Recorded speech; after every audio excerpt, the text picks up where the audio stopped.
they abandoned their belief in the supernatural. Now, you are asking me to sabotage that achievement, to send them back into the dark ages of superstition and ignorance and fear? No!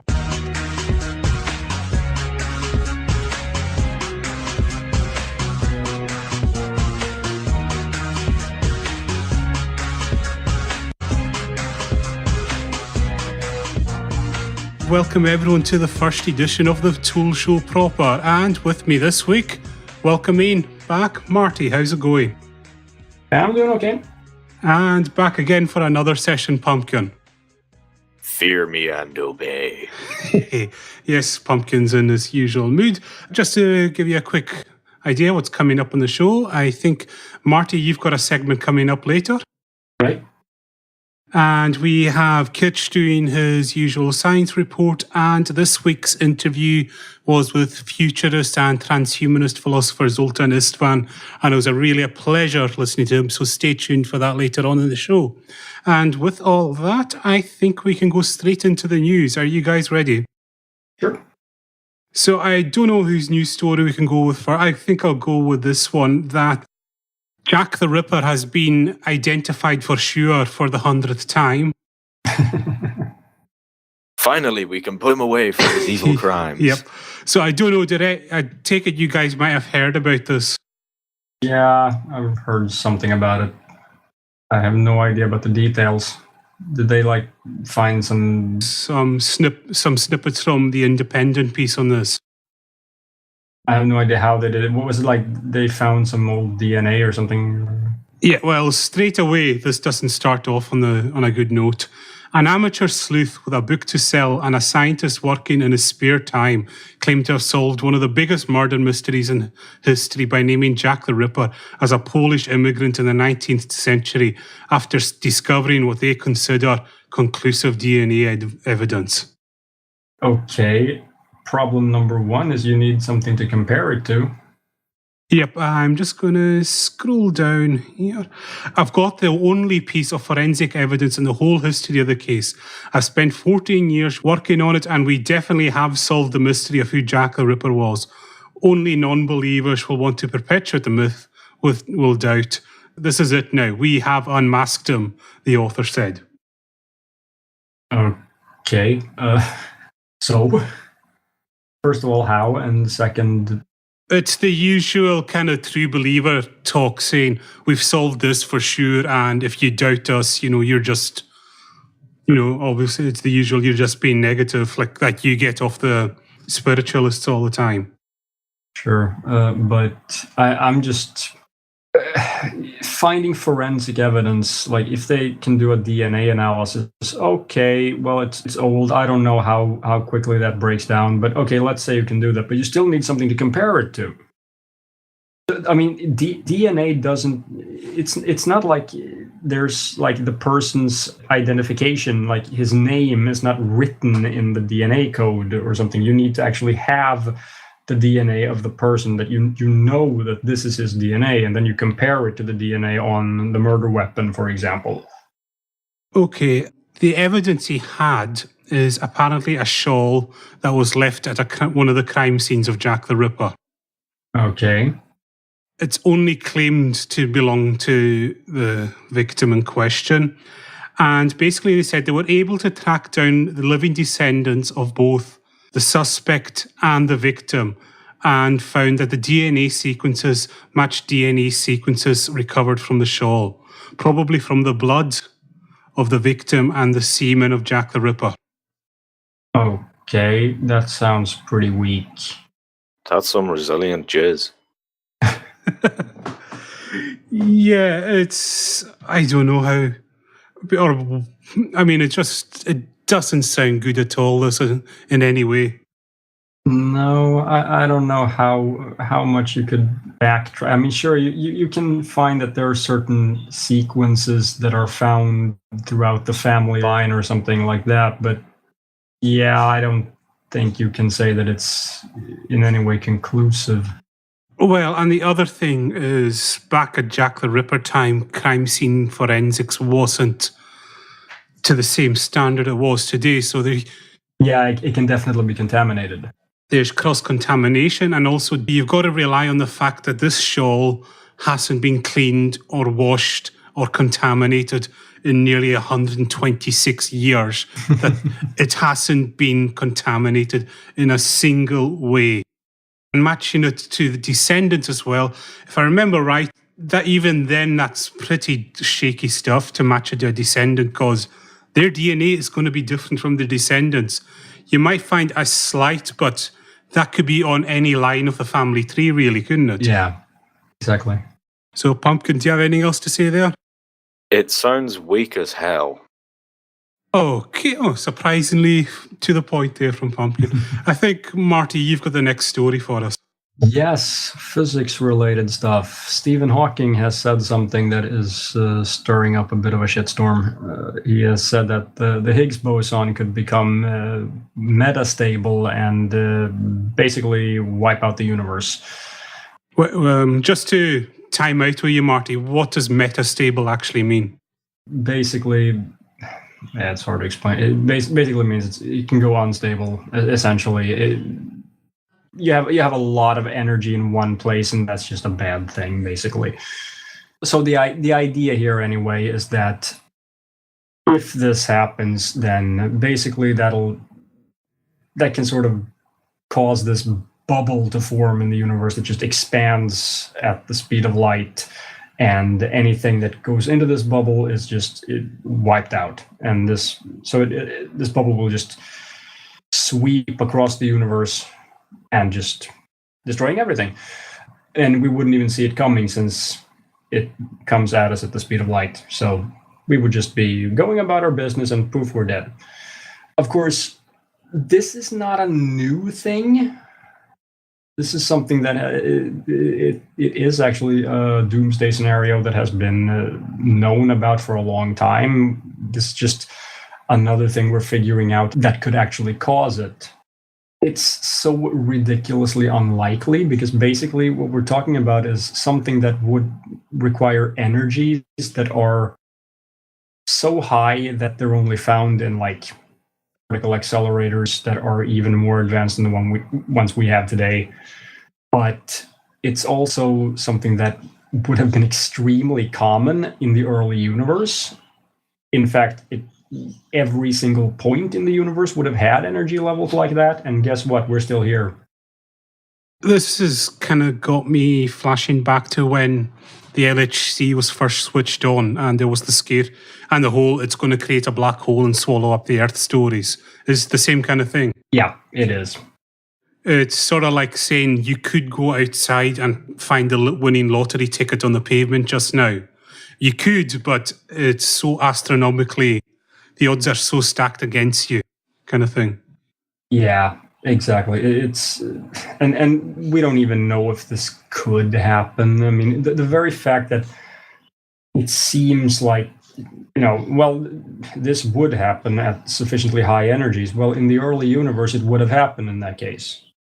So the very existence of the universe kind of shows that there's probably something we're missing here. Like, there is actually some reason why this isn't happening. Maybe the theory this is all based on is wrong. Maybe there's some piece of the puzzle that's missing, or something like that. So it's definitely not something that needs to be. People don't need to worry about this thing. It's just that what's basically kicking up a shitstorm is that physicists are reacting to how stupid it is to mention this, because the scientific illiterates will, like you said, they'll go like, okay, so we should stop doing research about this stuff because it's so dangerous. Yeah, to physics is evil. Yeah, exactly. And that's, maybe some things you shouldn't kind of tell the public about, because it requires you to understand it in order to know that it's not a big deal. It's always amazing how strange people get when it comes to these end of the world scenarios. They just pull stuff out of their ass and say, it will kill us all. Yeah. When more likely than not, it won't. Although the other thing I would like to say is this one does sound feasible, because I do know there's another Barry Scott out there in the universe, and he just wants to go bang and make it all go clean. I don't know. Do you have Barry Scott in Sweden, Marty? No, not that I know of, anyway. All right. You lucky bastard. Yeah, that'll only be folk in the UK will have gotten that line just now, anyway. And so I'll go on to another one of my stories before we go into pumpkins. This one kind of caught my attention. Was a Komodo dragon in San Antonio Zoo was suffering from degenerative bone disease in both knees. Now they've decided to treat this animal with acupuncture. Okay. Now the whole concept behind acupuncture, I thought it works on your meridians and your energy flow, doesn't it? The first thing that comes to mind with this is, well, Komodo dragons are cold-blooded, so how the hell do you map meridians and energy from an animal that doesn't generate its own heat for a start? Magic. I have no idea. I mean, no, I simply have no idea. Also, I think acupuncture is designed to work with creatures with skin similar to ours. And again, you notice something, reptiles have slightly different skin to humans in that case. I believe they're called scales, to use the scientific term. Yes, and also it's just sticking pins into a honking great Komodo dragon doesn't sound safe, and it doesn't sound very comfortable for the poor dragon either. I mean, if any of you have been to a zoo and seen the size of a Komodo dragon, yeah, and they're about 2 meters long at best, and their bites are highly toxic to us. They're not poisonous, but it's the bacteria and then will poison.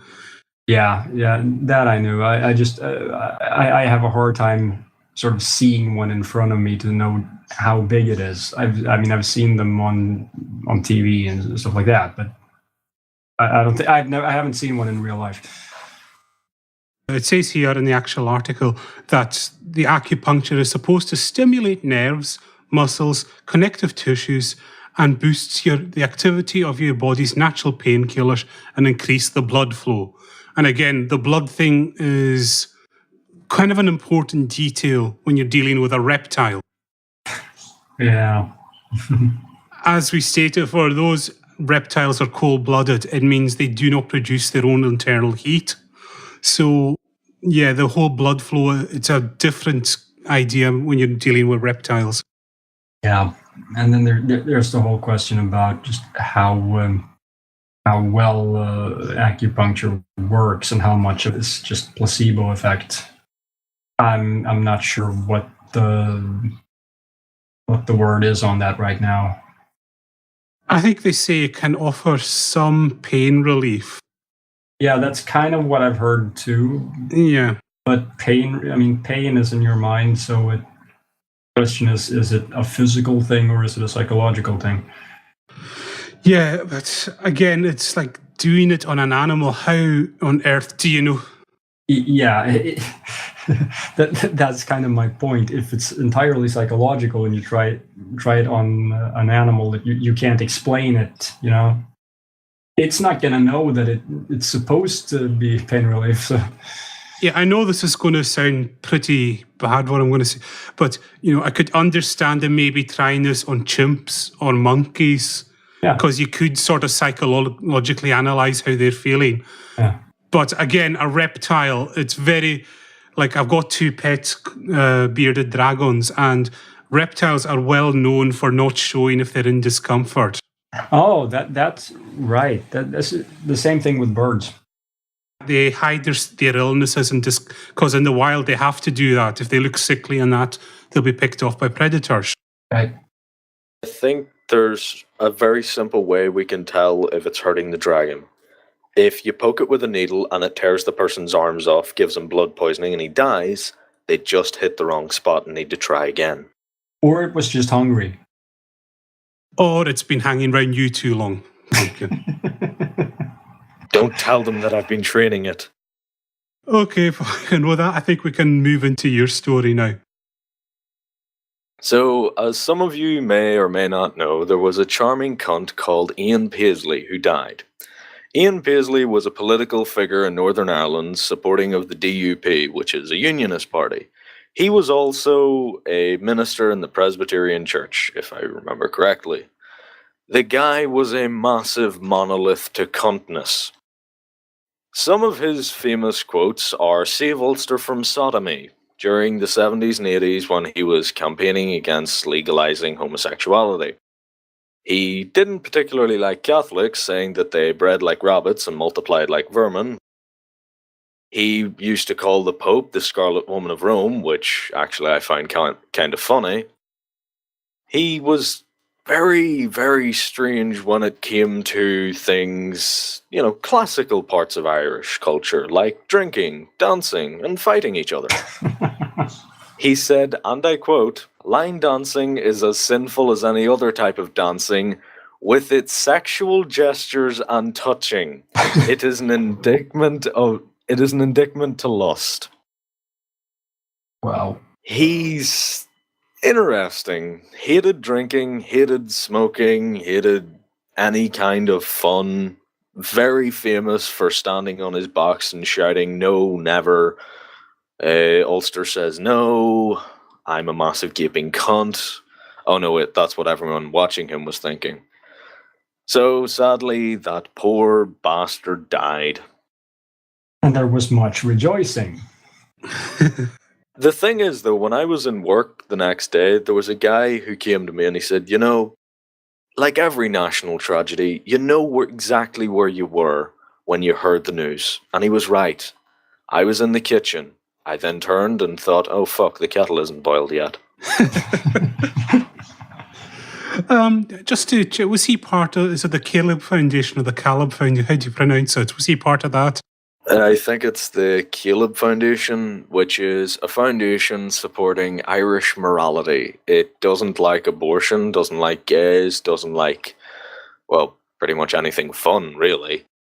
Yeah, and also to fill in the list, it's a fundamentalist Christian group in Northern Ireland, and they're also responsible for getting the creationist exhibit at the Giant's Causeway, if I remember correctly. Yep, and if I also remember correctly, that exhibit is constantly being pissed on, lit on fire, and torn down. So was Ian Paisley part of that, or was he involved? I'm sure he would have had links to something like that. I'm not sure if he was an active member, but he was definitely supportive of them. I'm not sure if he was an active member because, if I remember right, they were a mostly Catholic group. And like I said, he didn't really like Catholics all that much. Okay, well, Marty, there's not much you could really add because you're not too familiar with the guy. But, I've definitely got memories of seeing him on the TV growing up and his just constant shouting at rallies and all this nonsense. Like, they said he could turn any peaceful rally into a riot, really, just with his style of speaking. Yeah, in that way, he was a good person.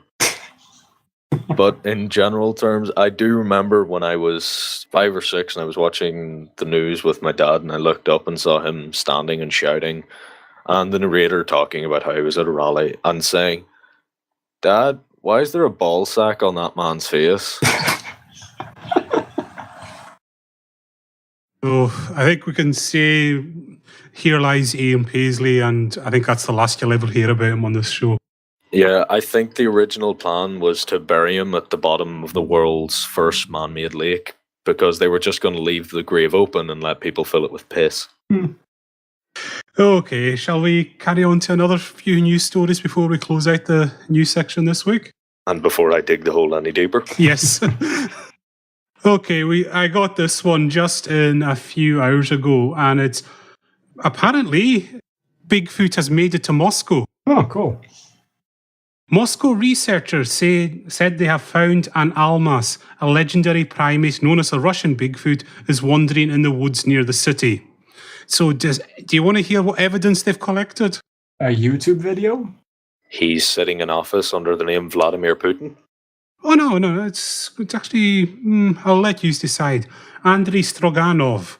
a biophysical technologist and Moscow's Agricultural Academy, said he collected a fragment of tree bark near the city that bears the signs of having been marked by a large primate, and he fingered the almas as a culprit.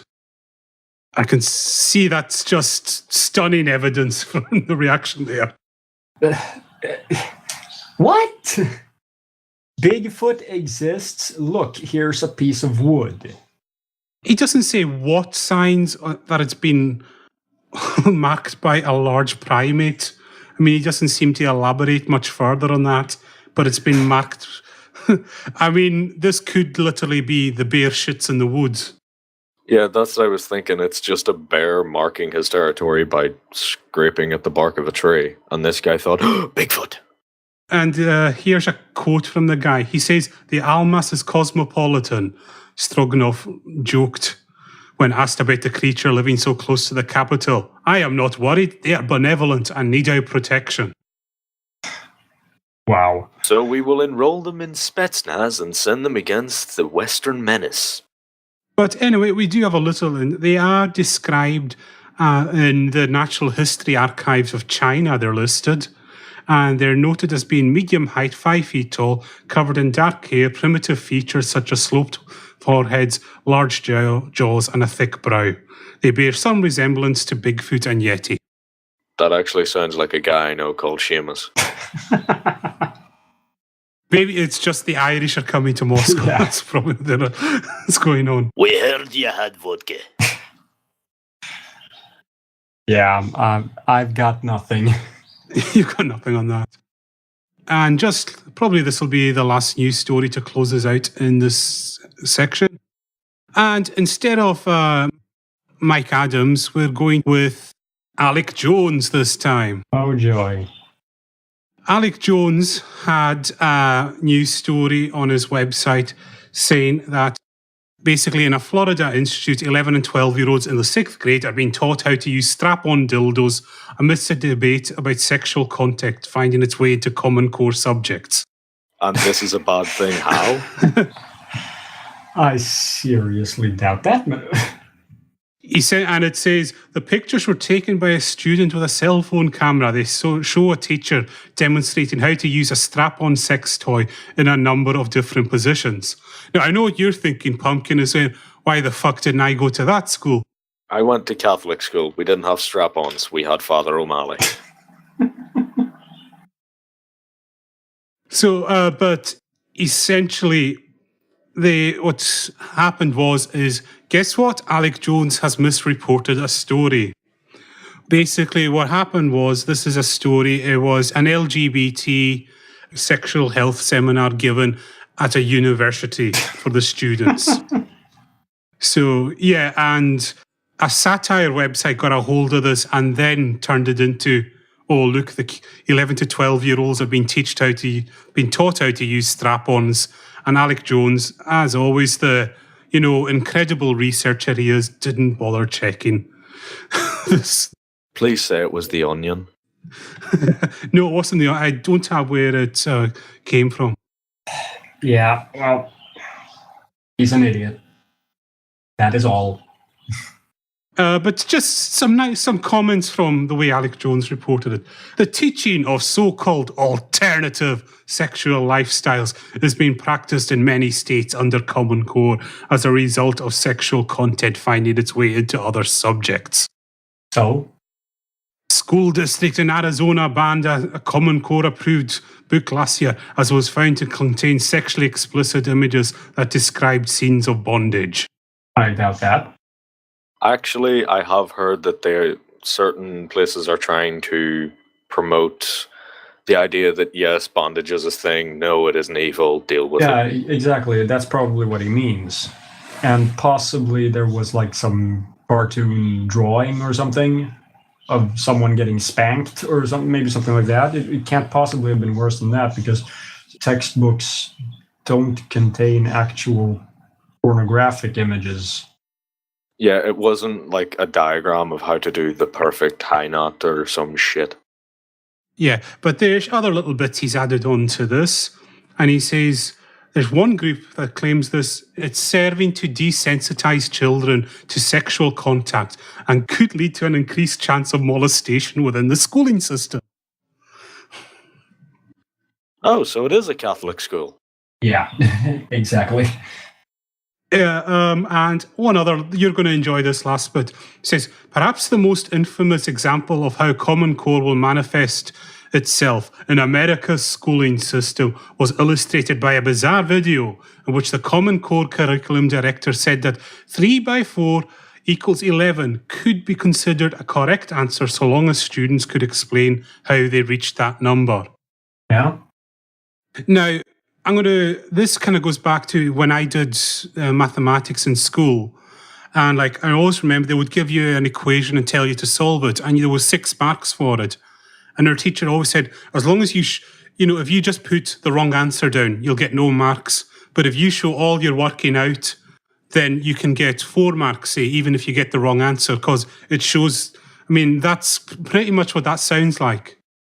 And there's also a common joke, 2 plus 2 equals 5 for large values of 2, which means that you can have a number rounded to 2 plus a number rounded to 2. And the sum of those would be, say, 4.8, which is rounded to 5. And I'm sure you could have a similar situation where you have, something rounded to 4 times something rounded to 3 isn't actually high enough to be 12. So if you can explain how you actually arrived at this, it doesn't even have to be mathematically incorrect. But you have to explain how you got there. Yeah, it's very common. Is that how they grade in Sweden? I'm taking that's how they grade in Sweden as well for math tests. Yeah. As long as you can show the process which you used to arrive at that answer. Yeah. It's like I say, a lot of the time, getting the final answer is almost just the bonus at the end. It's just so that you understand the processes. Yeah, pretty much. And Pumpkin, anything else there? Alex Jones should have stayed in school. That's all I can think. Yeah. Okay, and I think we'll squeeze in one last news segment because we don't have Bastard in a Box this week. So, and also, if you do have a better name for the Bastard in a Box, please send it in. But this is another late story that I got. Nigerian sells wife for human sacrifice. A Nigerian man has been arrested for selling his wife to 2 black magic practitioners who wanted to sacrifice a virgin. How much did he get for? Oh, yes. It says the man lured his wife to a bush under the pretext of fetching firewood and sold her to 2 ritualists for about $5,000. It seems like a fair trade. We can't really argue with good capitalist endeavors. But there's also the fact that he's selling his wife as a virgin, and like say, you've married this woman and she's still a virgin. What the hell's going on in this marriage anyway? Yeah, if that's the case, I don't think you want to buy her. I think what happened is it's very reminiscent of the old story of Christianity, one woman's lie about an affair that got way out of hand. But yeah, sadly, I know I might get slated for it, but it is very disturbing, like the situation in Nigeria regarding these things. Like, because you've got that Helen Ukpabio, I don't know, you've heard about her, Pumpkin. She's the, anti-witchcraft person that's come over here and she's tried to sue British humanists for £1 billion. Yeah, I've heard about that what? bitch. Yeah, she's kind of says that she can detect if your children are witches and all this, and she's been barred from many, many countries, but for some reason the UK still keeps letting her in. Okay. But no, there is a lot of this in Nigeria, sadly. Yeah, they need some serious education there. As much as we do joke about it, it is indeed serious to the point that there are witch hunts involving children being killed. Yeah. So we can take the piss all we want, but it's fucked over there. That and there, things like this about, virginity and, sacrificing. I've got friends who live in South Africa who've told me some really scary stories about what the witch doctors get up to there. And it's, it is just more education is needed there. Yeah. And I think with that, shall we close out the news section? Sure. Yep. So what is coming up next? I think coming up next, we've got Kitch, who is going to be giving us a lowdown on what bacteria do for us, which will be very interesting. And then after that, we have our interview with Zoltan Istvan, the transhumanist and futurist philosopher. It's a fantastic, you really do not want to miss that. It was an awesome interview we did with him. And then after that, we have Marty returning with your guide to skepticism, isn't it? Okay, and so enjoy the rest of the show, and we'll speak to you at the end of it. Goodbye, people.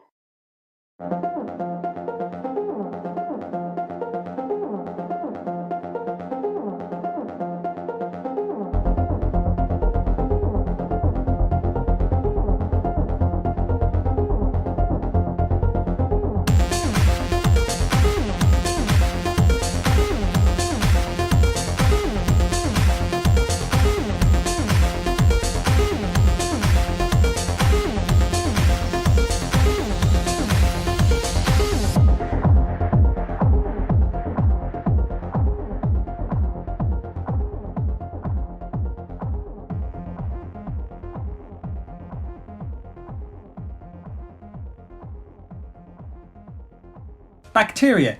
You might remember them from the German E. coli cucumber outbreak in 2011, or that film that grows on your teeth or corrodes pipes. Yes, bacteria have a bad press. However, they're probably the main players here on Earth, and we couldn't survive without our little bacterial friends. And here is just a brief overview of what bacteria have done for us. Bacteria are invaluable to many areas of fundamental science because their genomes are generally easy to manipulate and understand. Many studies in genetics rely on bacteria. Also, due to their rapid generation rate, which for bacteria like E. coli is 20 minutes, which when you compare that to our generation time, which is about 20 to 30 years, these guys multiply quite rapidly and are very handy when it comes to the study of evolution, as it takes a much lower amount of time for the bacteria to pass on its genes. One famous example was reported from Richard Delansky's group, which have been growing a culture of E. coli in a glucose-limited medium and have reported the evolution of citrate metabolism. Also, due to their high growth rate and wide metabolic diversity, bacteria find many uses in industrial processes, so-called bioprocesses. One such process is the cleaning of our wastewater. Bacteria break down carbon sources and ammonia in our wastewater and use it as fuel for themselves, producing much nicer, cleaner water. Further, the bacteria are being studied for their potential to remove metals like the nasty chromium that can enter our wastewater from industrial sources. And electroactive bacteria are being studied for the potential to produce electricity from the wastewater. This is really cool, and although the current generated to date is too low, a combination of microbiologists, biotechnologists, electrochemists, and chemical engineers are working away trying to tackle this problem. But not only do we use bacteria as a workhorse, humans themselves rely on bacteria to function. Yes, I mean bacteria, members of which will make you sick. Some are important for us to be healthy. Consider this. Your own cells vastly are outnumbered in your body 1 to 10 by our bacterial mates, called our commensal bacteria. And together, they make up your microbiome. They exist on your skin, in your mouth, and yes, in your intestines. These guys aid in digestion and prevent disease, causing microbes from taking hold by simply occupying space. This is why when you are on a broad antibiotic, sometimes you might get a secondary infection like oral thrush. Members of your microbiome are usually stable, and disturbances in the microbiome have been linked to a number of diseases such as diabetes, rheumatoid arthritis, and obesity, to name a few examples. And yes, your gut commensals are responsible for the smell of your wind. But if that isn't enough, bacteria are responsible for why we breathe oxygen in the first place, and yes, even why multicellular life could exist. You see, back in early Earth, oxygen levels were much lower than at present. Instead of oxygen, early life would have used different forms of iron as we use oxygen and sugar. However, along came the cyanobacteria, bacteria that could use light in a series of chemical reactions to produce energy and oxygen as a byproduct in a process we know as photosynthesis. Life adapted to using oxygen as would produce much more energy, which then could support multicellular life. Later, some of these cyanobacteria would become descendants of the chloroplasts of plants, allowing plants to be photosynthetic. Well, if allowing life to thrive isn't enough, well then you're just hard to please. The Kitsch 2 signing off.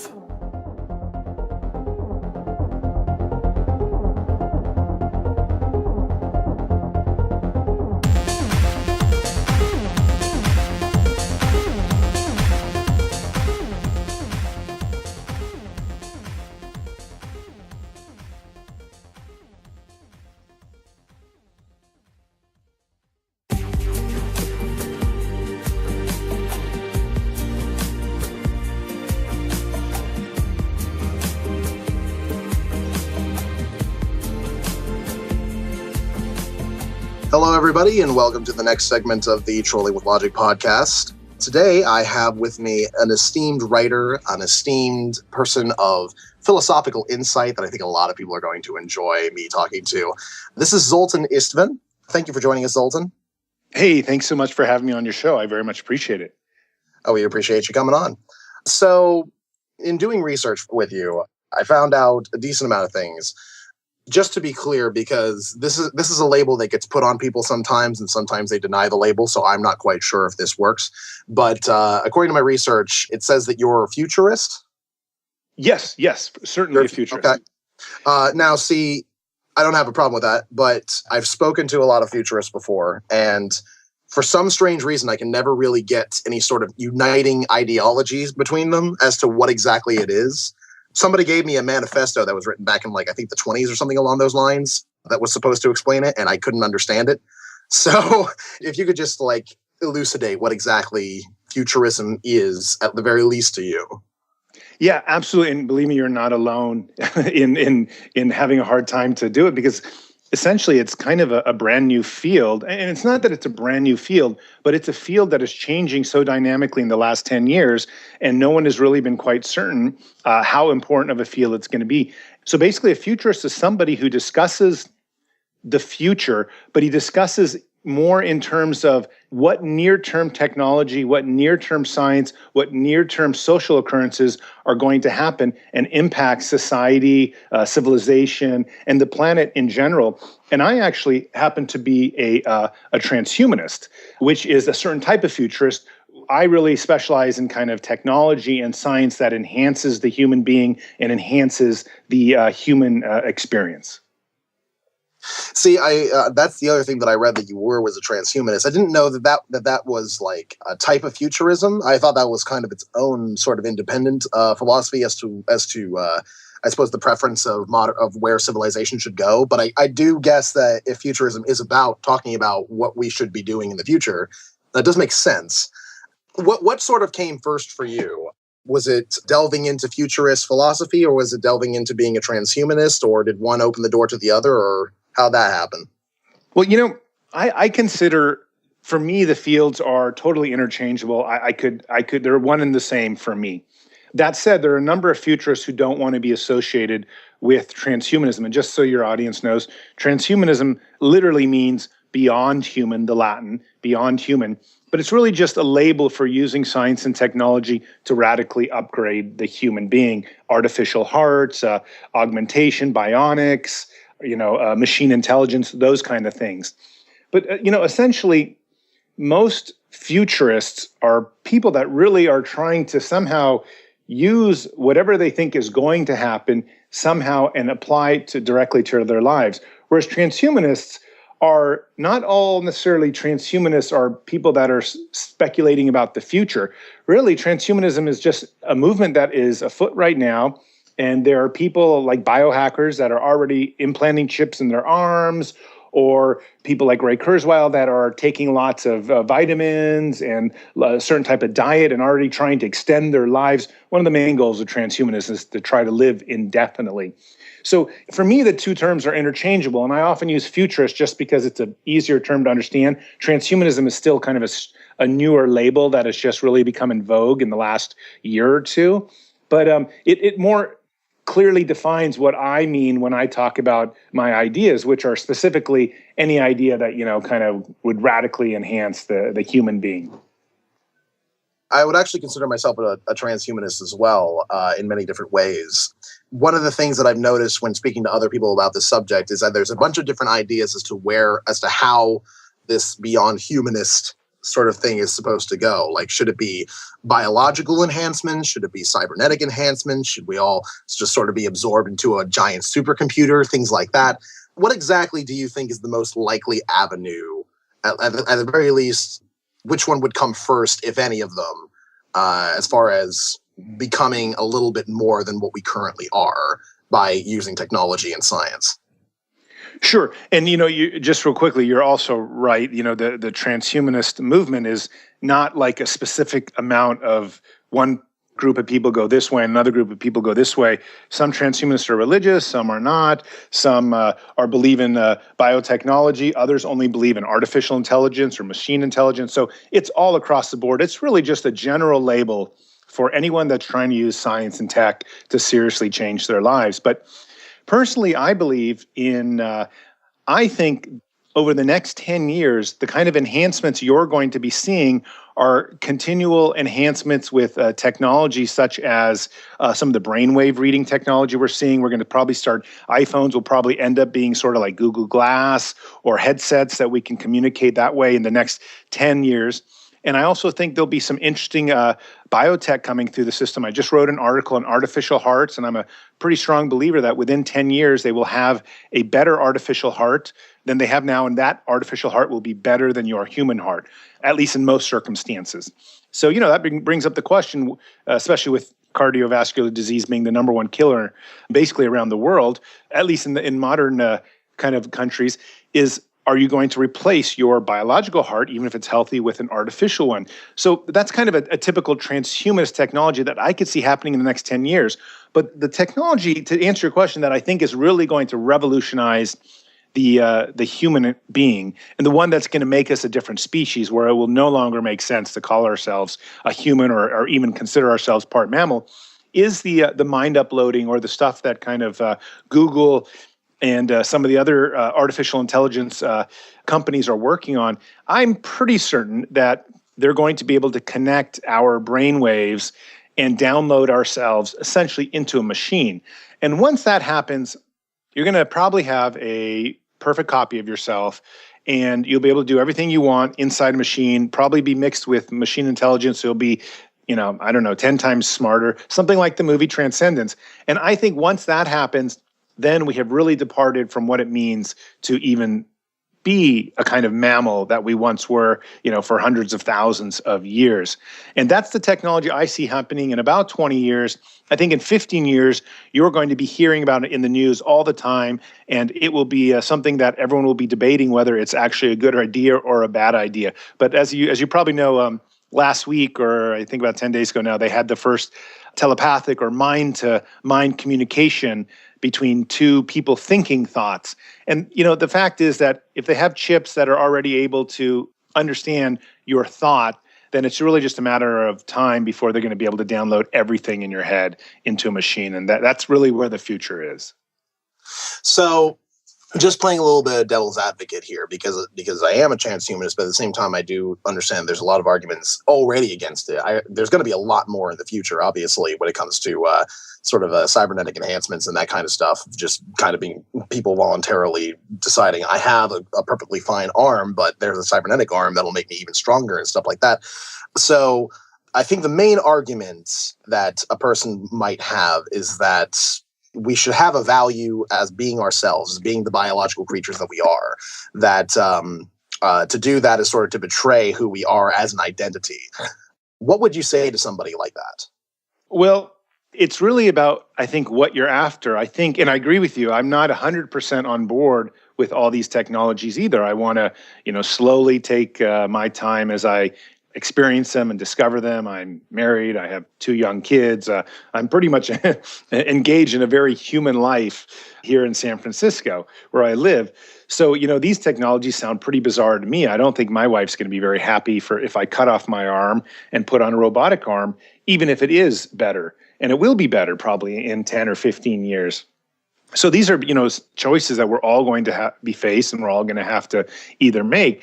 And the sense of identity, especially in the way I define in my novel, The Transhumanist Wager, is I talk a lot about baggage culture, this idea that we have carried for generations and generations ideas that have been passed down to us, including what it means to be a human being.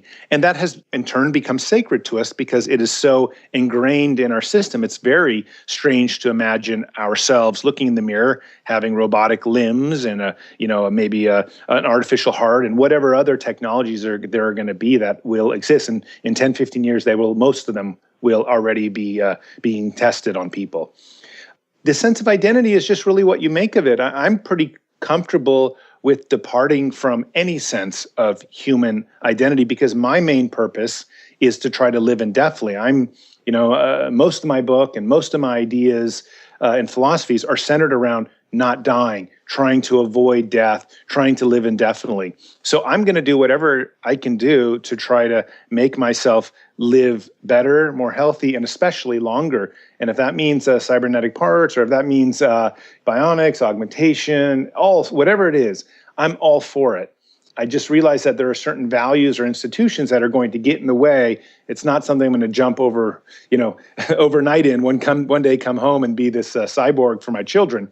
But I'm certainly looking forward to doing it. And I just say to those that have a problem with the sense of identity, I think they'll get used to it once they see the advantages.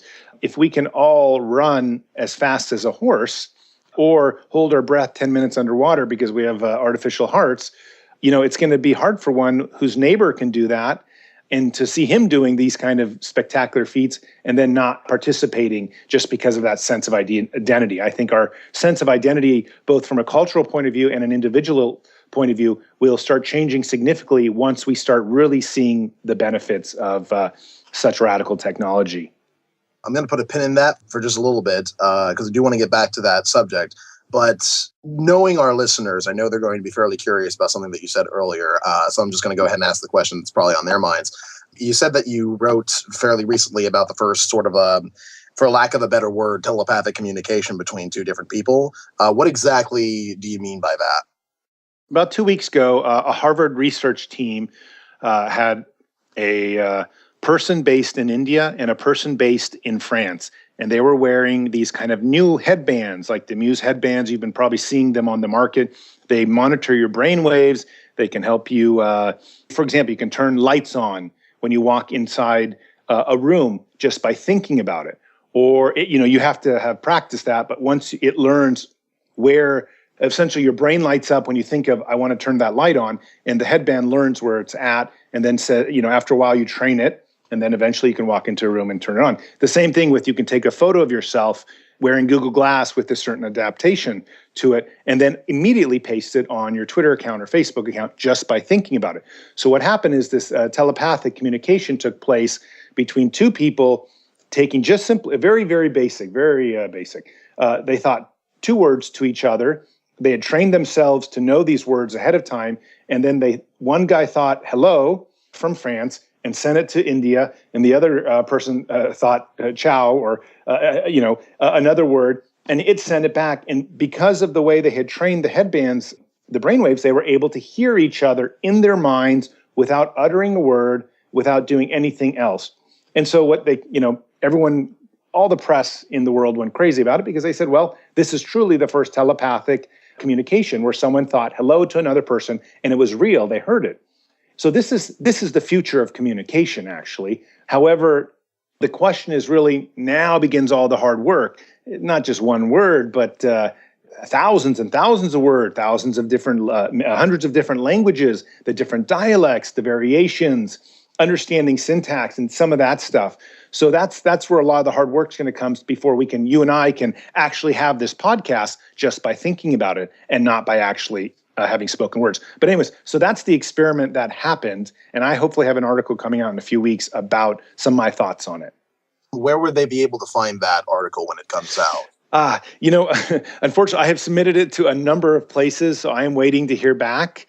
But if they just want to check either onto my Facebook page or onto, just Google me some point down the road, they'll find it. I have been writing for a lot of places. I have columns at Vice's Motherboard, the Huffington Post, and Psychology Today, the transhumanist philosopher at Psychology Today.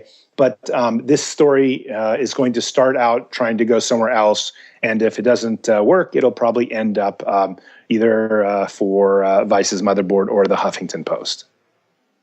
All right. And so that's something that people can look at. Should it come out? Should it be printed or anything like that? You can also, as Zoltan said, just check his Facebook for any sort of updates on that sort of stuff if anybody's curious about that. I know a lot of people are probably going to be. So going back to this this future where everyone's going to have this availability of cybernetic technology, stuff like that, artificial hearts, things like that. So one of the things that I've been talking to some of my more economically savvy friends is that this is going to be a bit of an issue in the future unless we can find a way to make this stuff available to all people. If it's not going to be available to all people, obviously this technology is going to be very expensive. So it's probably only going to be available to those who make a decent amount of money. And that's going to create a bit more of a schism than there already is when it comes to the difference between socioeconomic classes. What would be your sort of solution to that? Well, unfortunately, I don't have an easy solution. And I got to be honest, this question you just asked is the number one question I get asked all the time and it's also one of the most important, because what happens is many people around the world simply are not going to be able to afford this technology for a number of years once it comes out. For example, the story I just did on Motherboard on artificial hearts, the heart cost $200,000. And that's, I can't come up with that. And I know virtually only multimillionaires can come up that quickly with it. Perhaps anyone could if they really had to, if they were going to, die tomorrow. But certainly for a replacement, no way. I'd just take my chances. So the idea here is, at first, it's all going to be very expensive, and it's probably going to upset a lot of the people who find it unaffordable. However, the first time it comes out, it's probably also going to be a little bit experimental. So it's going to take a while to kind of filter through the system, a couple different generations of whatever device it is, whether it's a microchip in your head that acts as the new smartphone, or it's an artificial heart, or it's a bionic arm. It's going to go through a couple generations. But the good news is that, and I just wrote an article on this from the Huffington Post too, it's called The Biggest Worry About Transhumanism, is that all technologies over time become cheaper. And part of the reason is that the rich actually make money by selling these technologies to a huge amount of people, as many people as they can. So, for example, smartphones are now affordable. Basically, anyone in the world can afford a smartphone. Even the less than 2 to 3% population in poverty, like let's say sub-Saharan Africa, even some of them have smartphones where there's no electricity, but they'll have a solar panel in their mud hut and a little charger to use their phone. Phones have become, people throw them away. And that's just, that took 20 years, and it wasn't a very fun 20 years, because when the phone first came out, only the rich Wall Street guys had them. And then it kind of got like, okay, more and more people got them. And then eventually my parents got them. And, eventually I got them and all these other things. It took a long time to filter through the system, but now everyone has it. So I'm hopeful that even though it may take some time, And it may seem to cause the divide between rich and poor, more apparently than it would normally. Eventually, everyone will get it. And I find, like I said, since I'm not the uber rich, I find that very, very important because I don't want to wait forever waiting for some of this technology. And I also want to make sure that it's widespread. I think one way to keep the world happier and more peaceful is to allow everyone to have access to better medicines, better tech, and the kind of things that will enable our lives all to be better. According to the United Nations, a report of 2012, which I've quoted a lot of times in my article, they did a massive report on poverty levels. So poverty levels are going down, lifespans are going up, happiness has been slowly rising as well in a lot of third world countries. The main reason is that technology has helped people live better. It has, dropped mortality rates for infants and stuff like that. So slowly, technology is making a positive impact on the world and improving the statistics that I think are very important around the world that, show that, hey, science and technology really do help the world. It's not just a bunch of rich people benefiting from it. All right. Well, that's definitely something to chew on. Like I said, my friends are a lot more economically savvy than I am, so I don't think I really would be able to really check how likely that sort of situation is going to be, where the rich gain this technology and try to make it available to everybody. I can see the logic in it, but economics is just one of those really strange sort of researches where strict models of how humans work generally tend to be reliable only to a certain extent, because humans are weird. So going on with this transhumanism thing, because I understand that this is like sort of one of your main focuses as far as your writing goes, you made a novel called The Transhumanist Wager, where you introduced what's known as teleological egocentric functionalism.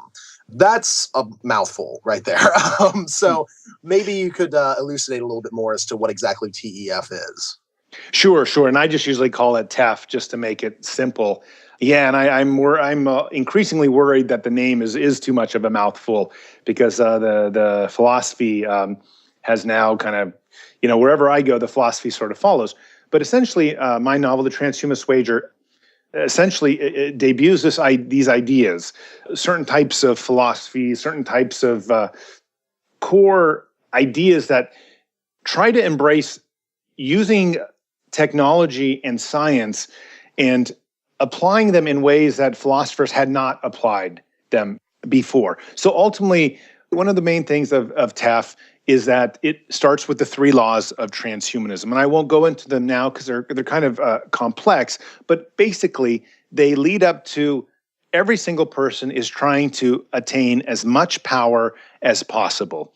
And ultimately, you need to do everything in your power to defend your own security and your rise to power. And it doesn't allow for any other social deviances. It doesn't allow for any altruism. It doesn't allow for anything like that. It just strictly says everybody is trying to become an omnipotent God. And then it's like a race. And so that's essentially what TEF really represents, is that philosophy that everyone is going, trying to achieve that singular goal. And from that, it breaks down and goes into many different, ideas and how to run governments, how to essentially keep control over oneself and monitor ambitions, monitor emotions. There's a whole breakdown of the actual idea. And it follows a very Nietzschean type of ideology. However, it breaks from Nietzsche quite a bit as well. And a lot of people have compared my novel to Ayn Rand's Atlas Shrugged, though I don't know if Ayn Rand would be very happy with my ideas. They involve too much promotion of kind of, I don't want to say militancy, but they involve promotion of just trying to gain at everyone else's sort of expense. Although that's not exactly how I want to define the philosophy, that's ultimately how a lot of people have perceived it. But, ultimately, I did not try to create a philosophy that was going to appeal to 7 billion people on the planet. I tried to create the most logical ideology that I could about one man, and this is the character Jethro Knights, who wants to live indefinitely. And real quickly, I'll give you a summary of the novel. The novel is about the protagonist Jethro Knights, who absolutely doesn't want to die, and he will do anything to protect his life. And through the novel, that idea gets challenged. Religious people come after him, try to kill him, try to stop him from developing the science that he needs to live indefinitely. So he creates essentially a transhumanist nation and then develops the science that he needs. But then the world still sort of goes after him. And eventually he says, develops military technology that the world can't match. And then he takes over the world and establishes essentially a transhumanist-minded planet that is based off this philosophy TEF. And that's ultimately what that's just in a very short roundabout way, that's what the philosophy is about. And if you have any specific questions, I'll be happy to to answer them. Just going through sort of the basic gist of what the 3 laws of transhumanism, as you've laid them out, are.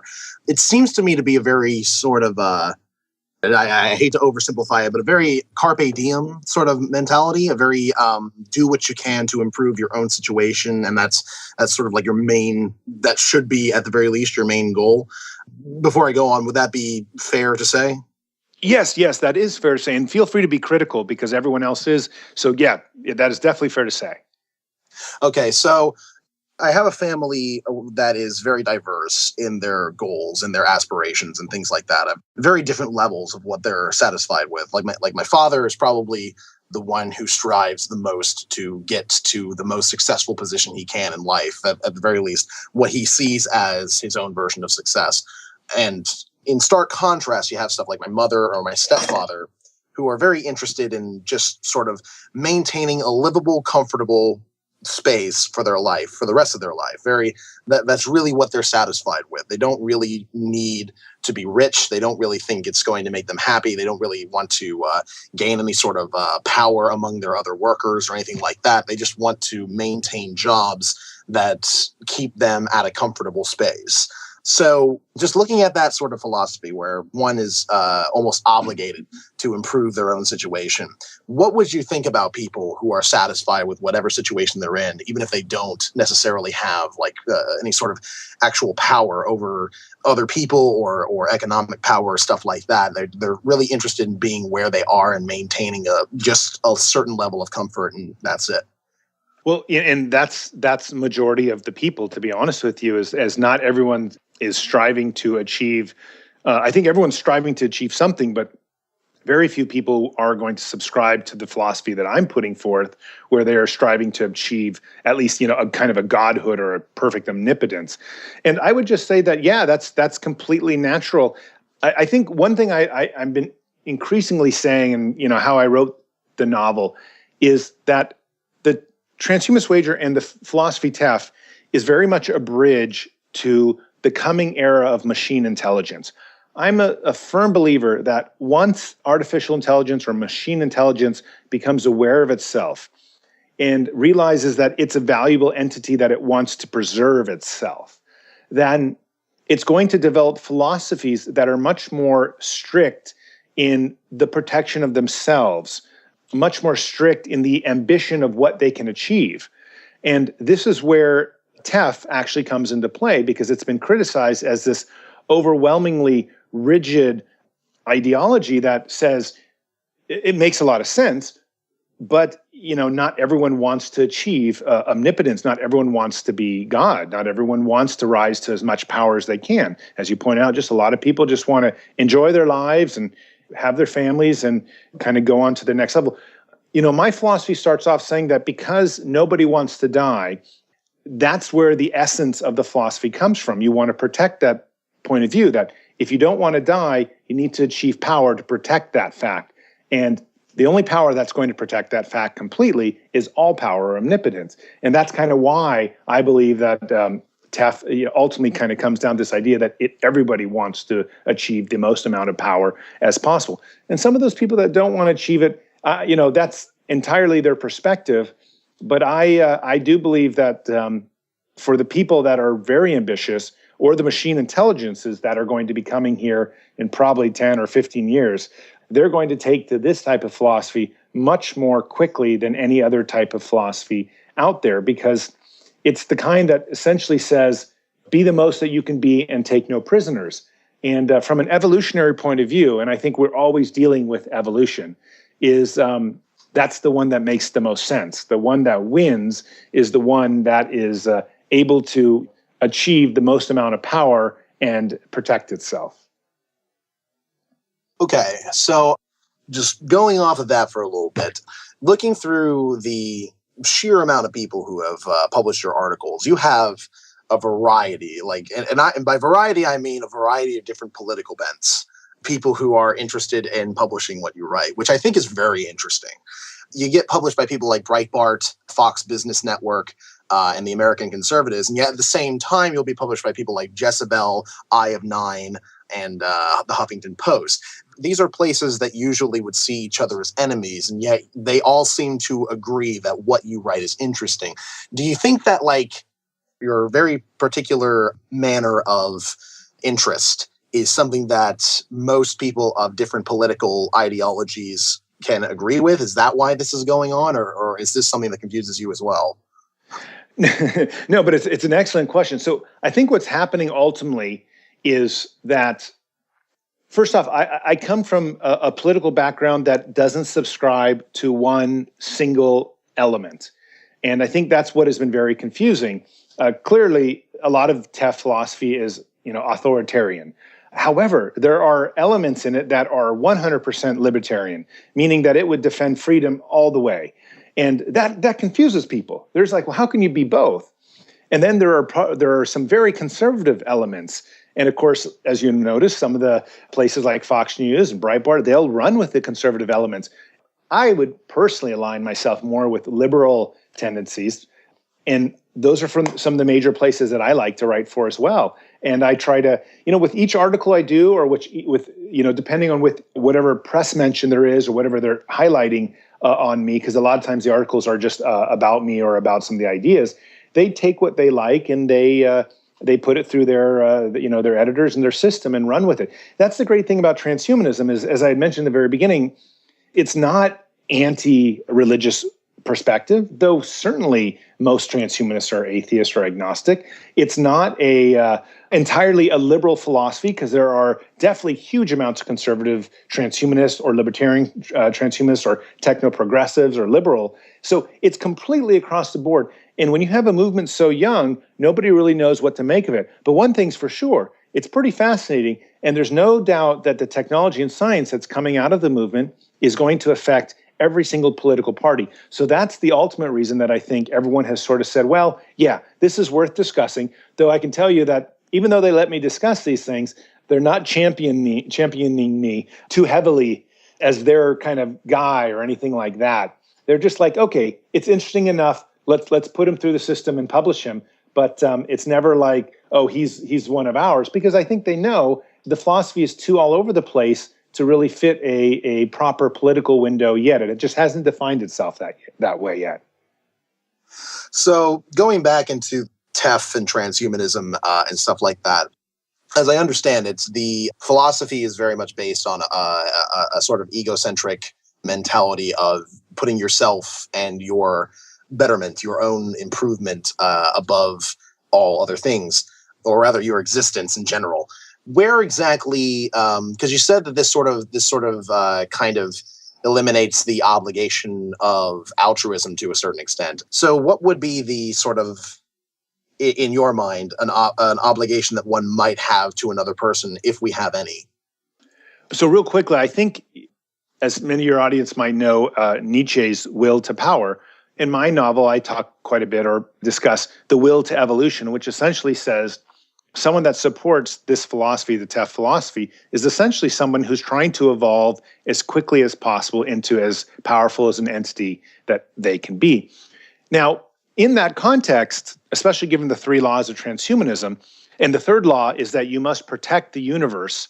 So real quick, I'll go over the 3 laws just because it's kind of helpful for the audience to know. The first law is that you must safeguard your own existence. And the second law is that you must strive to achieve all power or omnipotence. But the third law is, basically the first law takes precedence over the second law, and the second law takes precedence over the third law. But the third law says you should try to protect the universe because you never know what kind of value it's going to be able to offer in the long run, even if it doesn't seem to be any value whatsoever. So generally speaking, if you have preserved the first 2 laws, in your actions, in your endeavors, in your daily activities, and you see someone who, and you can afford the time, you can afford the resources, whatever, and you see someone that needs help, by all means do it. And this is why I think many transhumanists, or at least myself, are pretty good human beings. We tend to do nice things and try to help other people, and I certainly want to share the technology with other people. But the reason I would like to share it is because I actually see people being valuable to my overall gain. I think that by helping them, they're going to help me out further along my own process of trying to achieve the goals that I am striving to achieve. So there is a very kind of self-centered or egocentric perspective for why I would go out of my way to help someone. Now, I should also be clear that the philosophy was not perfectly introduced in the novel The Transhumanist Wager. It was simply kind of debuted, but it's probably going to take me a sequel and hopefully a trilogy to really put forth all the different ways that you can see the ideas unfold upon themselves. Because currently, it just kind of put out some big, giant, grand ideas and said, hey, this is how the world is unfolding at this moment. But there's a lot of little stuff like what you're asking right now. And I can tell you that the second book is going to be strictly about love. I don't want to say strictly, but a huge part of it will be about love. And love is one of the most challenging things in the philosophy of Taft, because it's going to pit the main protagonist against another person, and they're going to love each other, and they're going to have to decide how far are you willing to go to subscribe to your own value system before you're willing to hurt another, especially someone you love. And it's a classic age-old question. And so I'll look forward to exploring that. But there are times when one would do that. It's hard to know that it's probably unfathomable, though, that someone would give a life for another person unless they were sure that there was no other alternative out there to coming back and achieving whatever aims it was that they were trying. As happens in the novel, the main character is challenged with, what if he had to kill his wife 1,000 times in order to achieve his omnipotence? And, the protagonist says, well, I would have to do that if that's what I would have to do. However, those questions are sort of absurd because they probably would never happen like that. But that's how the philosophy unfolds. We're nearing the end of the interview here, and this is going to be a fairly big question, so it might be unfair for me to ask you this at this point in the interview. But this is something that I'm fairly curious about. The notion of being able to download our minds onto computers or any sort of computational device, which we can then sort of live our own sort of virtual lives and stuff like that. The question I have is very much akin to a sort of transporter-esque problem. Because the way the downloading works, as I understand it, is less that you're taking data from one place and putting it into another, and more that you're taking data from one place, copying it, and then putting it into another. So making that copy then, could someone say that is sufficiently them, or would that simply be someone else who then has everything that you have as an identity?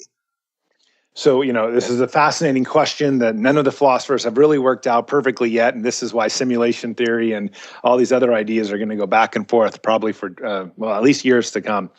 But I would say that the person that is perfectly copied from you and then put into a machine is essentially you from the moment that they entered the machine. But once they start experiencing something else, they're going to become something different.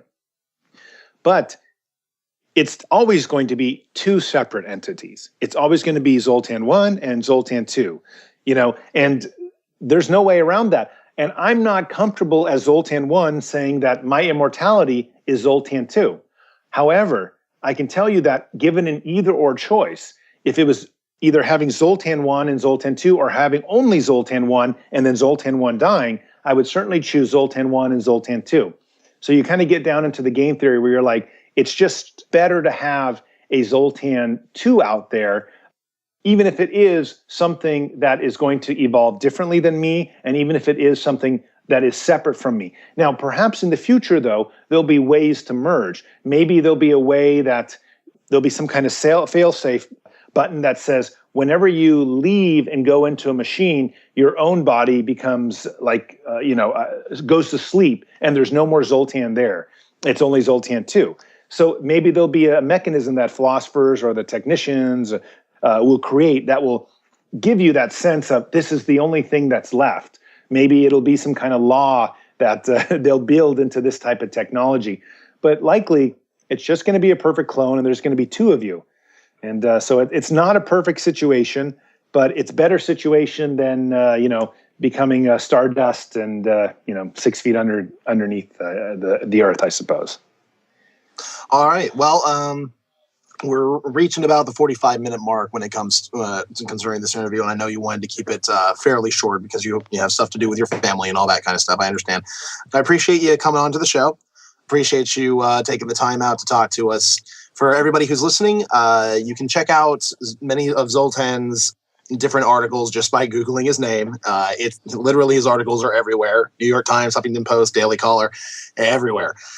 And the other thing that I would recommend that everyone else do, because I'm going to be doing it myself, is picking up a copy of The Transhumanist Wager.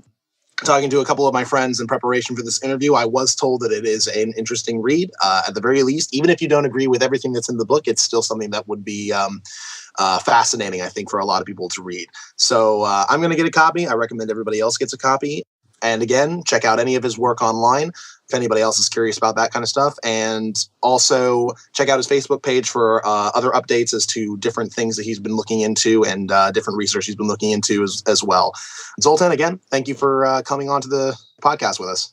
Yeah, absolutely. And just for your readers to know, my book, many people dislike my book and many people think it's crazy. But it was really written as a kind of a novel to introduce people to some of the most challenging concepts that potentially could happen in the next 10, 20 years. It's a near-term book where most of the book takes place in the next 5 or 10 years. So even if you hate it, or even if you totally disagree with the ideas, and you're certainly likely to disagree with some of the ideas, hopefully it'll just get people to think of different things in different ways. And like I said, if this might be the morality that machine intelligence will take on, and that robots are going to be here very soon. So it's a fun, interesting world to ponder, and I appreciate people reading it. They can find it on Amazon. There's a Kindle version as well as a paperback version, and my email is all over the place, so just feel free to reach out and say hello and tell me what you thought of it. And thank you so much for having me on your show. This has been a fantastic conversation. I'm sorry I had to kind of leave early, but my young 6-month-old is whining in the background. Hey, no problem. When your second book comes out, maybe I'll pick up a copy of that, and we might be able to have you on again to talk about that. Oh, that would be great. I'd appreciate that. Fantastic.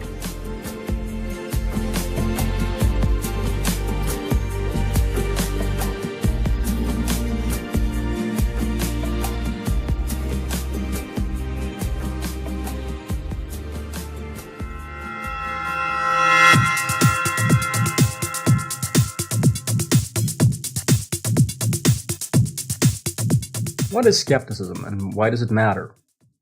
Most people don't understand skepticism. They don't know what it is, what it's good for, much less how it works. Creationists are skeptical about evolution because it ain't no proper science. Conspiracy theorists are skeptical about every official story put out by any kind of authority, and New Agers hate skeptics because they're just not open-minded. If you open up Microsoft Word, type skepticism, and right-click the word, you'll find that the synonyms listed are cynicism, doubt, disbelief, and uncertainty. Dictionaries describe usage, and this is how the word is commonly used. It's also incorrect to define skepticism using those words, or at least it's insufficient. Skepticism is a desire to only hold beliefs that accurately reflect reality. It's not about blindly rejecting new ideas, it's about wanting to make sure that an idea holds up before accepting it.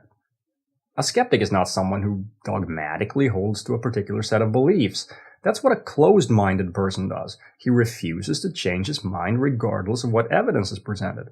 On the contrary, a skeptic is open-minded. What he ultimately wants is to be right. If the evidence says that he's wrong, he will change his mind. Let's consider climate change. Is it happening? If so, is it our fault? Well, we could simply point out that it's not happening would be a very nice belief. It's what I'd like the truth to be. Sadly, though, it is happening, and even those who once denied it generally accept this today. Instead, they claim it's not our fault, that our use of fossil fuels has no effect on the climate, and that there are other reasons for the increase in temperature. I guess that's the next best thing. Why would I want to believe that I'm harming the planet when I could just choose to believe that I'm not? Why would I want to stop pumping out harmless carbon dioxide? That would be inconvenient. Well, that's it. Well, let me ask you this. Have you ever wanted something that you didn't get? Of course you have. You know what that proves? It proves that reality doesn't shape itself according to your desires. Unfortunately, the reality of it is that either climate change is our fault or it isn't, and what we want is completely irrelevant. Of course, it would be nice if it's not our fault and we can keep pumping out crap into the atmosphere without any unpleasant consequences. But if I simply choose to believe that and it turns out that I'm wrong, then I'll end up taking actions that contribute to making things worse.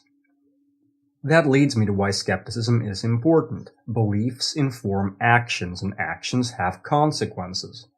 You can fly. Does it matter if you believe me? Well, if you believe me and it turns out that you actually can't fly, then you might hurt yourself as a result. Vaccines are harmful. Do you believe me? If you do, you probably won't have your kids vaccinated now, will you?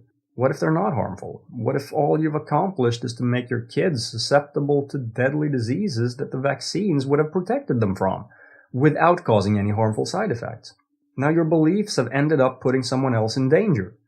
The same, of course, applies if vaccines are harmful and you believe they're not. The point is not to get into that particular issue, but simply to illustrate that whatever the truth may be, you should do what you can to ensure that your beliefs regarding this issue, or any other issue for that matter, accurately reflect reality. Regardless of which side you're on, I hope you agree with that.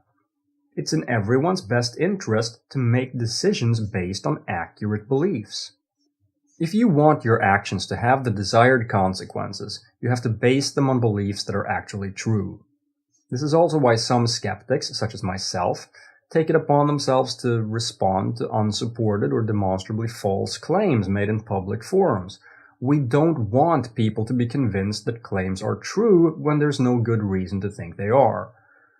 If everyone was a skeptic, we wouldn't have to do this, but sadly a lot of people aren't, and will believe anything as long as it sounds nice and is presented in an appealing manner. Not only are people at risk of getting things wrong, they're also at the mercy of scam artists who rely on people's poor critical thinking skills. At best, all they do is take their money. At worst, they also convince people to take actions that are actually counterproductive, such as rejecting medical treatment in favor of some completely ineffective alternative, and this actually leads to people dying.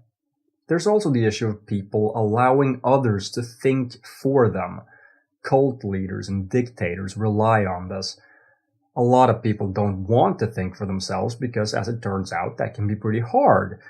But when we stop exercising our right to think for ourselves, then, well, that's when we start to lose that right, and with it, democracy.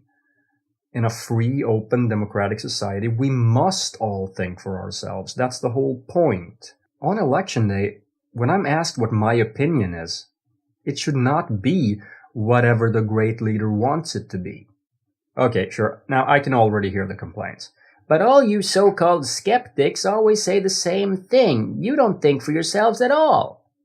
Well, in many cases, it's true that we all say the same thing. But that's because if 1 million people are right, then 1 million people will agree. What's important is that when skeptics agree, it's because the evidence inexorably leads to a particular position. We all agree that, for example, at least here on Earth, if we drop a rock, it will fall to the ground. Any skeptic who investigates this issue will agree with this not because it's been declared dogma, but because it's demonstrably true. So I guess that brings us to the tricky bit. We've covered what skepticism is and why it's important, but how does it work? How do you think like a skeptic? How do you analyze claims and the evidence presented in support of them? Well, that's what this series is going to be about. See you next time.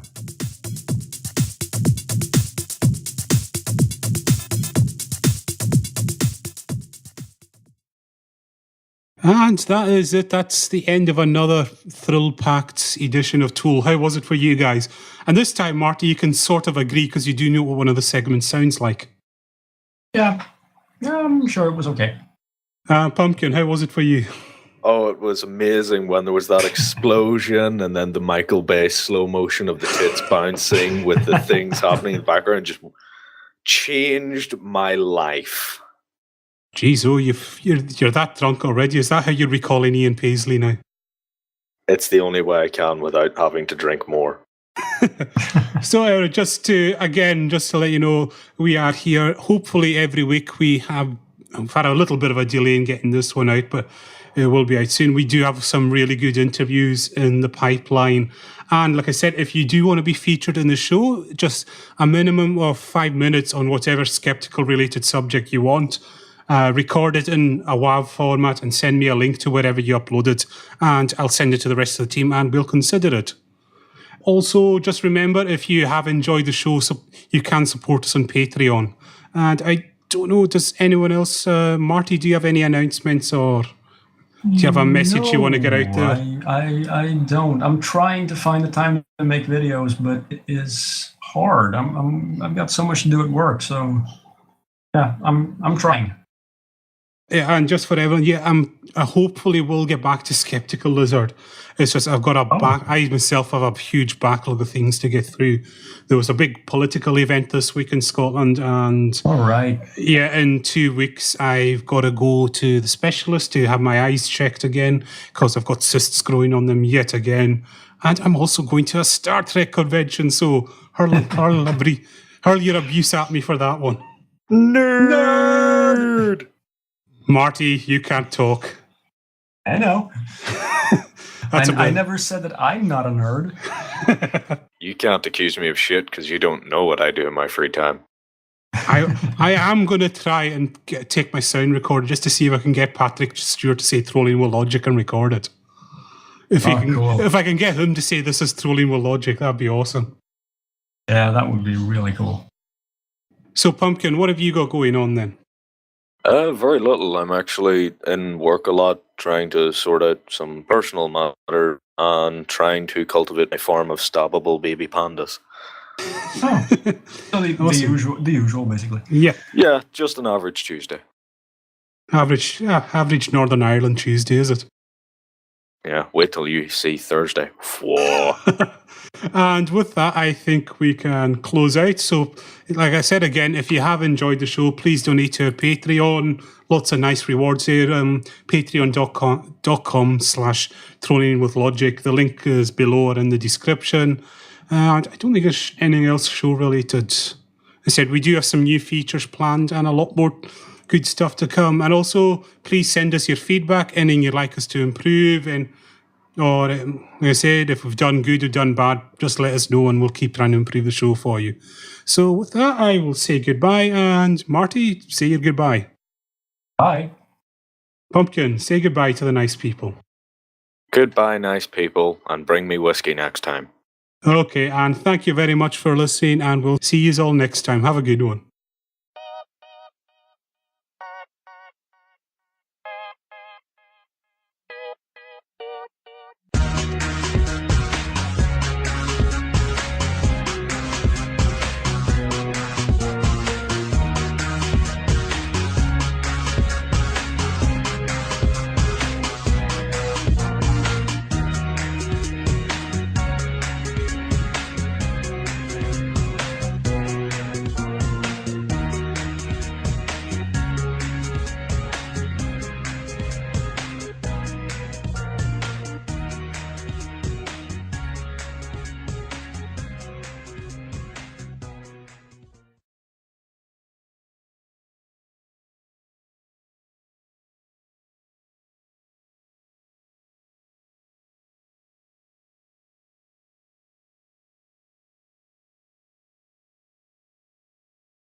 Sweep across the universe and just destroying everything.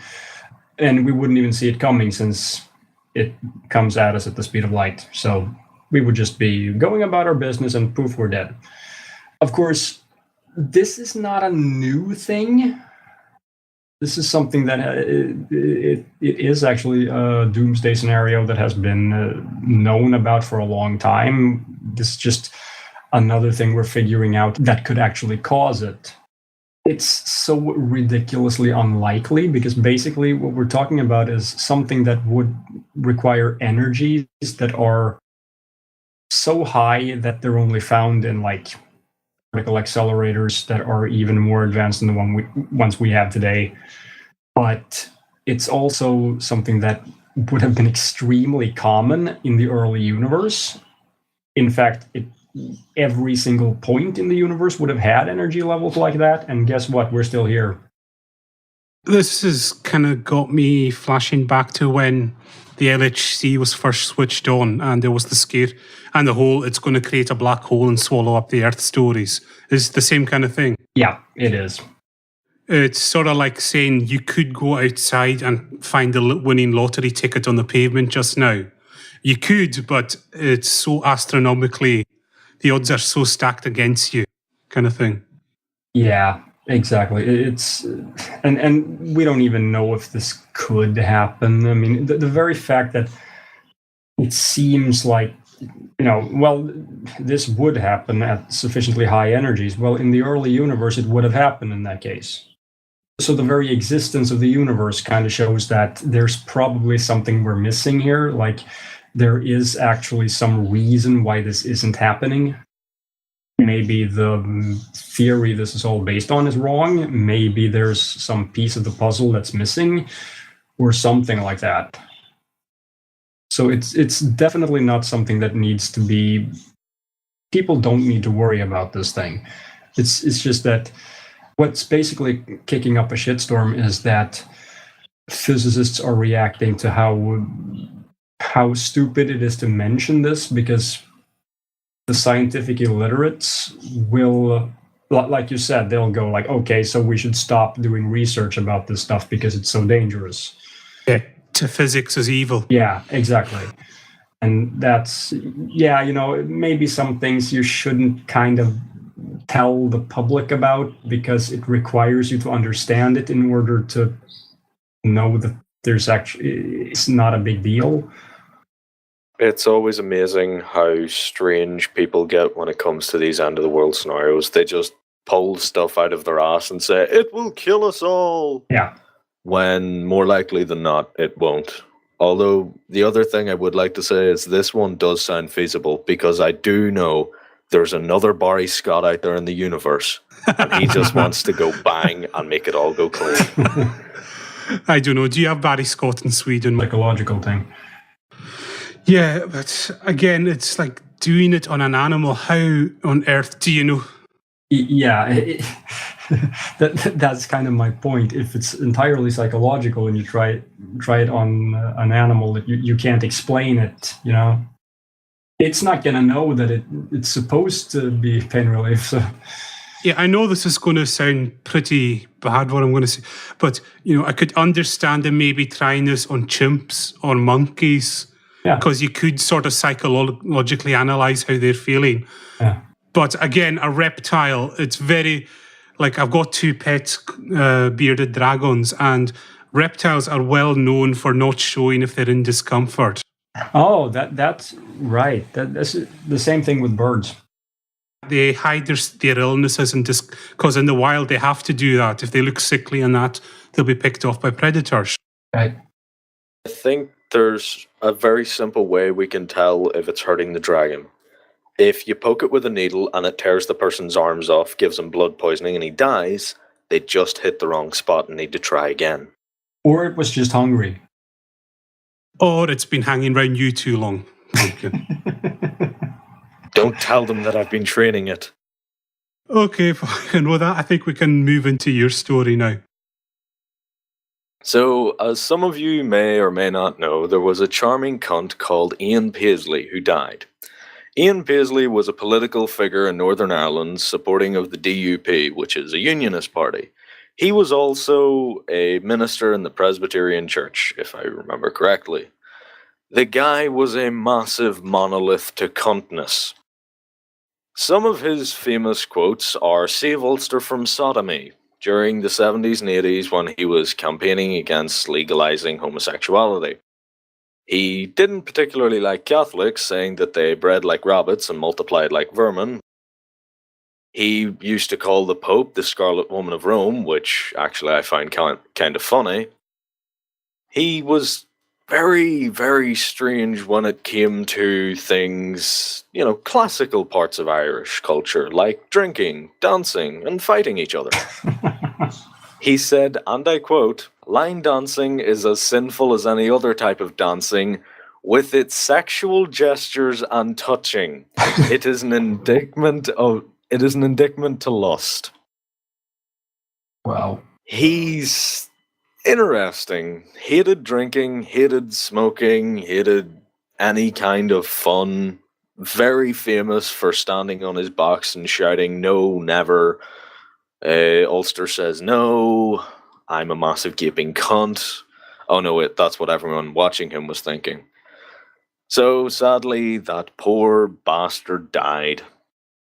And there was much rejoicing.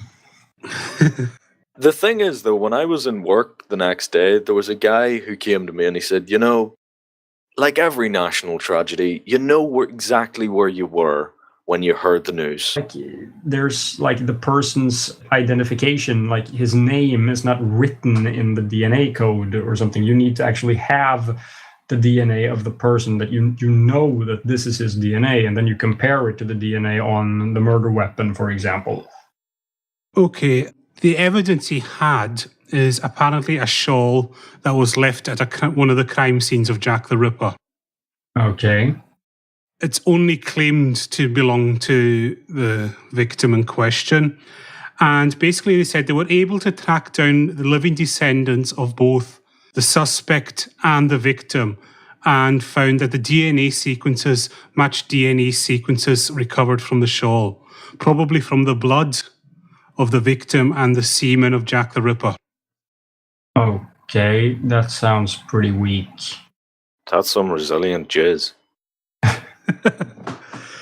Yeah, I don't know how, it doesn't sound good at all, this in any way. No, I don't know how much you could backtrack. I mean, sure, you can find that there are certain sequences that are found throughout the family line or something like that, but yeah, I don't think you can say that it's in any way conclusive. Well, and the other thing is, back at Jack the Ripper time, crime scene forensics wasn't to the same standard it was today, so it can definitely be contaminated. There's cross-contamination, and also you've got to rely on the fact that this shawl hasn't been cleaned or washed or contaminated in nearly 126 years, that it hasn't been contaminated in a single way. And matching it to the descendants as well, if I remember right, that even then that's pretty shaky stuff to match it to a descendant, because their DNA is going to be different from the descendants. You might find a slight, but that could be on any line of the family tree, really, couldn't it? Yeah, exactly. So, Pumpkin, do you have anything else to say there? It sounds weak as hell. Okay, surprisingly to the point there from Pumpkin. I think, Marty, you've got the next story for us. Yes, physics-related stuff. Stephen Hawking has said something that is stirring up a bit of a shitstorm. He has said that the Higgs boson could become metastable and basically wipe out the universe. Well, just to time out with you, Marty, what does metastable actually mean? Basically, it's hard to explain. It basically means it can go unstable, essentially. You have a lot of energy in one place, and that's just a bad thing, basically. So the idea here, anyway, is that if this happens, then basically that can sort of cause this bubble to form in the universe that just expands at the speed of light, and anything that goes into this bubble is just wiped out. And this bubble will just... Marty. No. Not that I know of, anyway. All right. You lucky bastard. Yeah, that'll only be folk in the UK will have gotten that line just now, anyway. And so I'll go on to another one of my stories before we go into pumpkins. This one kind of caught my attention. Was a Komodo dragon in San Antonio Zoo was suffering from degenerative bone disease in both knees.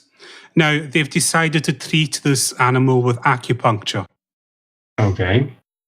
Now the whole concept behind acupuncture, I thought it works on your meridians and your energy flow, doesn't it?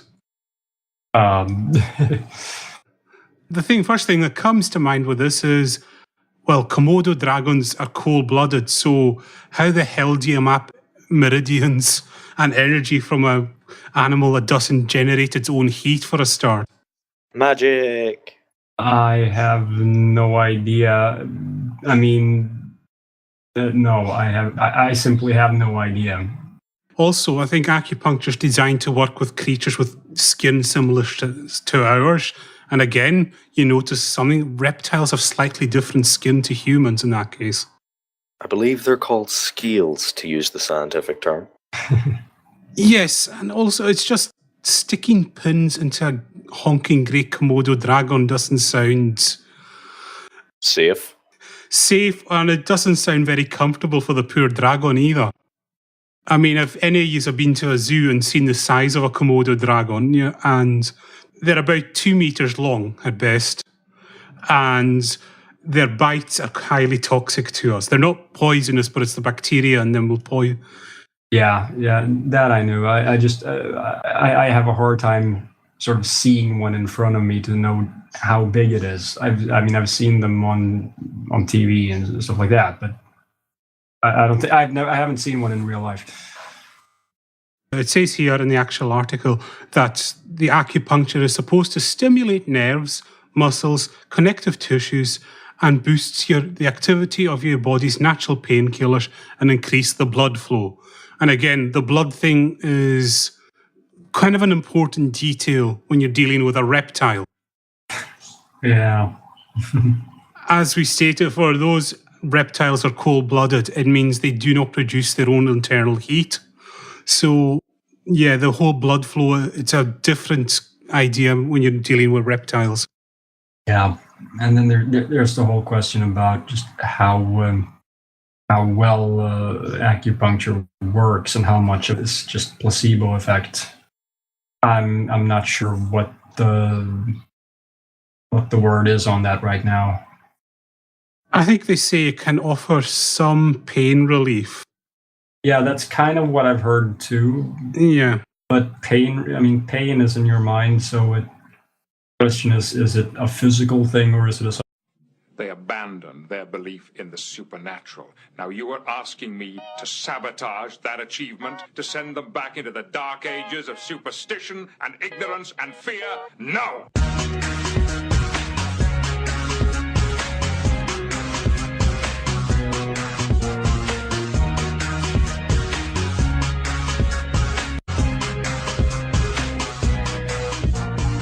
Welcome everyone to the first edition of the Tool Show proper, and with me this week, welcoming back Marty. How's it going? I'm doing okay. And back again for another session, Pumpkin. Fear me and obey. Yes, Pumpkin's in his usual mood. Just to give you a quick idea what's coming up on the show, I think, Marty, you've got a segment coming up later. Right. And we have Kitch doing his usual science report, and this week's interview was with futurist and transhumanist philosopher Zoltan Istvan, and it was really a pleasure listening to him, so stay tuned for that later on in the show. And with all that, I think we can go straight into the news. Are you guys ready? Sure. So I don't know whose news story we can go with for. I think I'll go with this one, that Jack the Ripper has been identified for sure for the 100th time. Finally, we can put him away from his evil crimes. Yep. So I don't know, I take it you guys might have heard about this. Yeah, I've heard something about it. I have no idea about the details. Did they find some snippets from the Independent piece on this? I have no idea how they did it. What was it like? They found some old DNA or something? Yeah, well, straight away, this doesn't start off on a good note. An amateur sleuth with a book to sell and a scientist working in his spare time claimed to have solved one of the biggest murder mysteries in history by naming Jack the Ripper as a Polish immigrant in the 19th century after discovering what they consider conclusive DNA evidence. Okay, problem number one is you need something to compare it to. Yep, I'm just going to scroll down here. I've got the only piece of forensic evidence in the whole history of the case. I've spent 14 years working on it, and we definitely have solved the mystery of who Jack the Ripper was. Only non-believers will want to perpetuate the myth, will doubt. This is it now. We have unmasked him, the author said. Okay, so, first of all, how? And second... It's the usual kind of true believer talk saying, we've solved this for sure, and if you doubt us, you're just, obviously it's the usual, you're just being negative, like that you get off the spiritualists all the time. Sure, but I'm just finding forensic evidence, like if they can do a DNA analysis, okay, well, it's old, I don't know how quickly that breaks down, but okay, let's say you can do that, but you still need something to compare it to. I mean, DNA doesn't, it's not like